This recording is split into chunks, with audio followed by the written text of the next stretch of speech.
let's go over my philosophy of a perfect game. I'm just gonna freeball this, okay? So, first of all, let's talk about draft, okay? Um, Basics are usually you want to get top lane as last pick. And ADC and support should usually pick first if they can. It's a lot less volatile when you have two champions. You can, or at least one or the other, because the second pick can always give you a better balance to your bot lane draft, assuming they double pick ADC or ADC and support on the enemy team. Um, my philosophy is that damage doesn't matter. Okay, there is enough damage everywhere in this entire game. The damage type doesn't matter. None of that matters, and you should never complain or think about or care about that. It's all about how you play the game. That is all that's going to matter at the end of the day, up until challenger level games where they can abuse you to the minute scale. So it literally doesn't matter what you pick, so long as you play correctly and you play optimally. That doesn't mean that some characters don't synergize better with others, and that you should pick certain characters based on that information. It's one less thing you should worry about, damage type. It can make it easier to come back if you have like high DPS characters, but also it could make things harder in the early game. Jinx is not a perfect ADC. She has relatively weak laning phase. As an example. Okay. So you've drafted your team. What is your objective?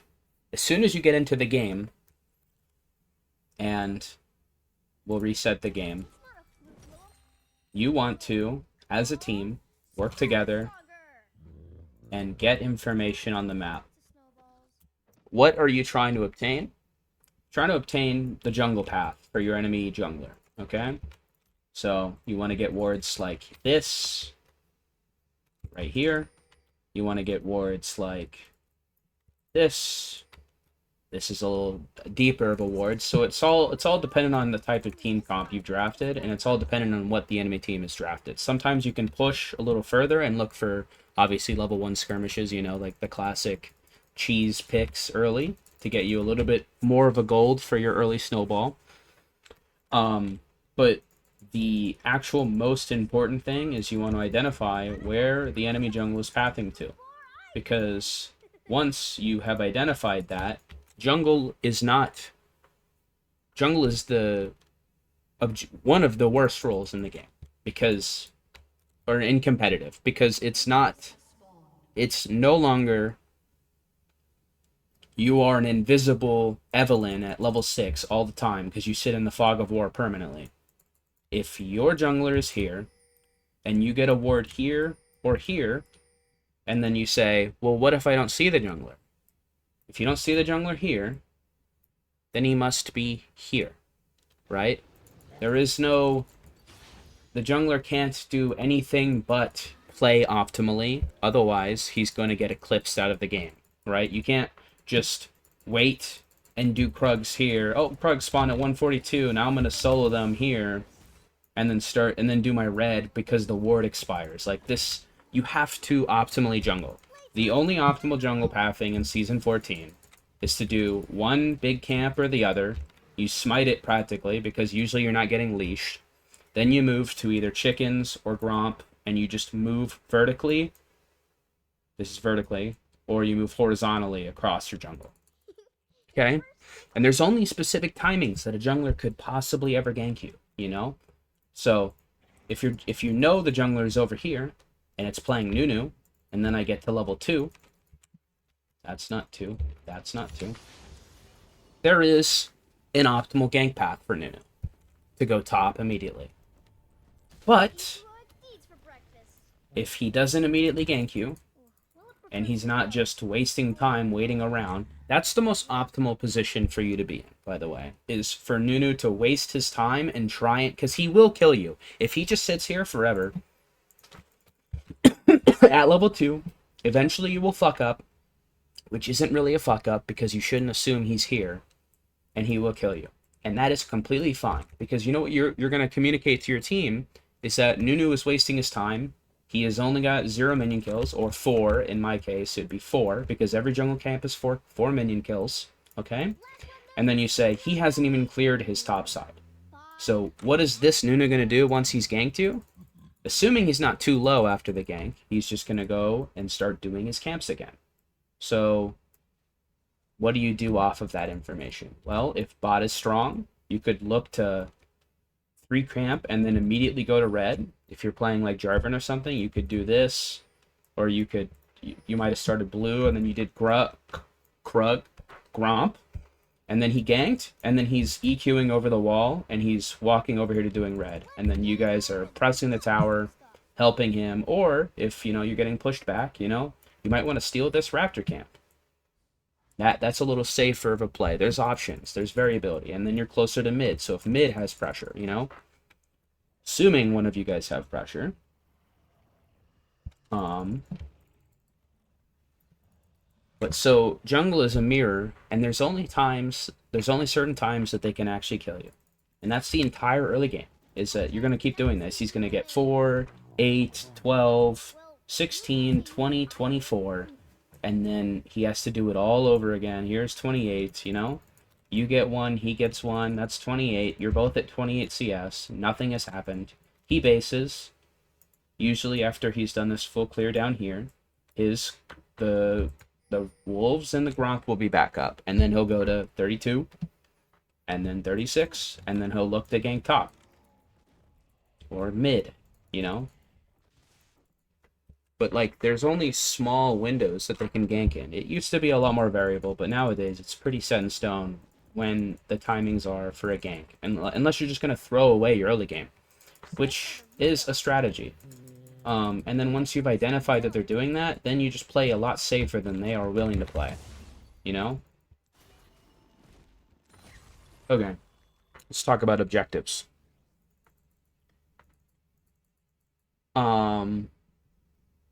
I'm trying to see how I want to formulate this. I don't think the objectives inherently matter. They are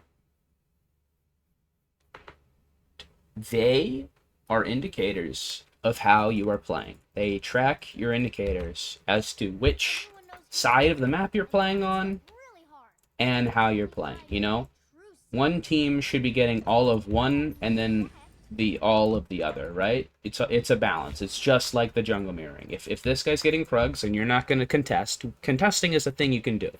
And it's a risky early play skirmish that, depending on how you play it, could go in your favor or could not. And I'm not saying you don't do it.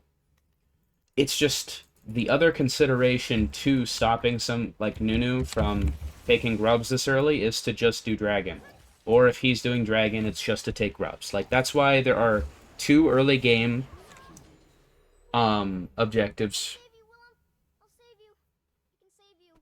It used to be that bot lane was the major focus of the game because there was no rift. There was rift. Okay, so there was no Baron until 20 minutes, and that was the only objective on the top side. And it used to be, that's why top lane was called the island, because it literally didn't matter about what happened here because there's nothing of value up here. Now they added an early game objective to make top lane matter. So you can still mirror. You can get this objective or you can get that objective, and you can play the mirror game all the way up until it's really tough to track the minion kills, because if they go into a lane and they start farming, it's a little difficult to track where they're at. And usually it's mute by some point because their pathing will get fucked up by skirmishes and shit like that, and they won't do Krugs and they won't do Raptors sometimes. So, whole lot of variability. Now let's talk about the team comps that you have drafted, okay? So there is essentially 3 team comps that you can play. There might be more. But the 3 most common ones are, there's poke. So you draft a mid laner like Hwei, like Xerath, Ziggs. You draft ADC like Caitlyn, like That's all I got. And then you draft maybe for the jungle. It's not really a poke jungler. And then like top lane, you draft Aurora possibly. Aurora might be a fine poke. Not really. It's really about the mid laner and the ADC that you pick. If you pick double AP, that could be a possible outlet that you can take is playing the poke comp. You know, Vel'Koz support. You know, these are poke comps. And the idea behind a poke comp is you want to play the objectives that you find. Usually it's not this early. It's like 15 to 20 minutes in the game before your poke comp gets developed because items create, you know, damage. And then you want to poke out the enemy, particularly before the objective spawns, but while they're trying to get vision down. And you want to poke them down and make it so they can't contest you when you go and try and take the objective. Okay? Then there's hard engage comps, or like frontline comps. I forget, I'm missing the term. Front to back, you know? So stuff like Rel it's more of the two of the same thing, you know? Like Ornn, they want to find a pick, and they want to engage on that pick, you know? And that's more of the third comp, which is like, well, I said pick comp, but like, yeah, essentially you can, a lot of front to back comps work well as pick comps, but the third comp that you could pick is like a pick comp where you are just looking. So it's more of a prevalent thing in solo queue where you can abuse a player's knowledge because they can't communicate with each other as well. You know, you play Zed and then you sit in this bush as Baron spawns, and you know Nocturne jungle is respawning in 3 seconds and he's gonna come try and stop your guys' Baron. Instead of Zed being on the Baron, he's over here waiting for Nocturne to blast plant over the wall and he's gonna one-shot him or some stupid shit like that, right? Like it, or doesn't have to be Zed, you know, like Kiana, like other assassins. Kha'Zix's jungle does that a lot. um and then there's also like stall comps where you want to um extend the fight duration as long as possible. And then there's split push, which is a variation of stall and it's a variation of engage. Because usually the engage comp wants to stay highly condensed and is impenetrable to outside forces, right? And what you do with that is you become a revolving turret that destroys and obliterates anything that comes relatively in close to contact with you, while your top laner is constantly forcing them to make a commitment, you know? And that works a lot better in solo queue than it does in competitive due to the fact that there is a lack of communication with text chat and pings and stuff like that, and teammates not liking each other and stuff like that. Not that it can't still work. Obviously, Grubs helped a lot with split pushing this season and stuff like that, and how much damage turrets take and how weak they are, because Riot doesn't like turrets to be tanky. And then next, I'm going to talk about support for a minute, okay? Because support is like one of the most crucial roles in the entire game, where you want to, at all times before objectives, I'm talking like 1 minute before objectives, it's just dump wards. It literally doesn't matter where you place them. You get 3 wards, you dump wards, and you're insta-recalling. And you're getting 3 wards back, and then you're moving right back to the objective. So when they come and they deward these wards, you can immediately put them back down and control the area forever, you know? The most OP strategy of a support is literally doing this on every single objective, okay? Okay, maybe not every single, because you don't want to do it on the 3-minute grubs, because you won't even have this, you know? But obviously I'm talking like 20 minutes in the game. If dragon is spawning in 1 minute, you need 3 wards here. Here. Here. Depends on what side you're on. You can, and then you walk together through the vision that you've created. You're not walking down here. You're walking here.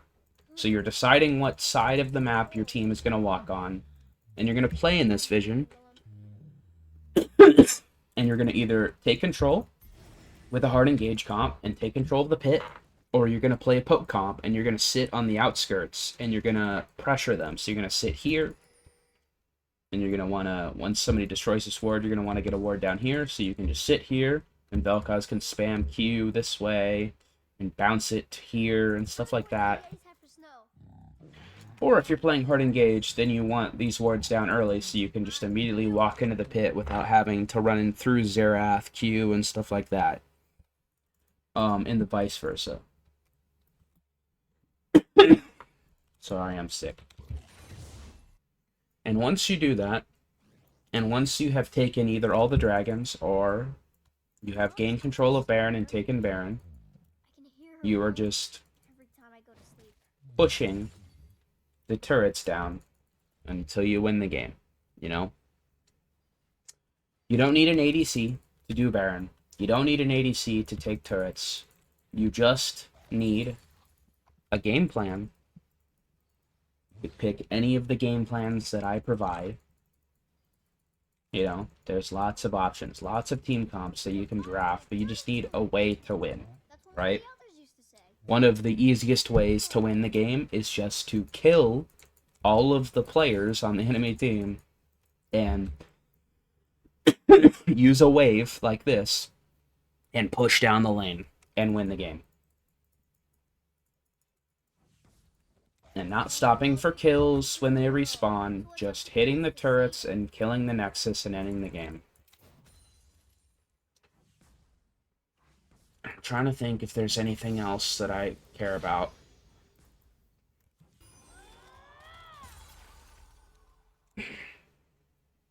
That's really it, you know? You, ADC and support should go mid after turret fall. Once their bot turrets have fallen, and even if the mid turret falls, you might want to swap lanes. It depends on how volatile the game gets, okay? If you're playing a hyper-aggressive comp, or if they are playing a hyper-aggressive comp, and they destroy mid turret first, when your mid is here, and their mid is here, and is able to walk through here without vision uncontested, you don't want to be all the way out here. You want to stick your mid laner there, because he's worth less gold, okay? Usually he has more versatility and can escape, you know, near-death experiences. Or there is better options for bot lane to roam in the jungle after they've pushed the wave and counterattack at some point. Follow the jungler, move with the jungler. I see goblins. Whoa, they have warts. That's how All right. you know they're bad guys. That's it. That's all I got.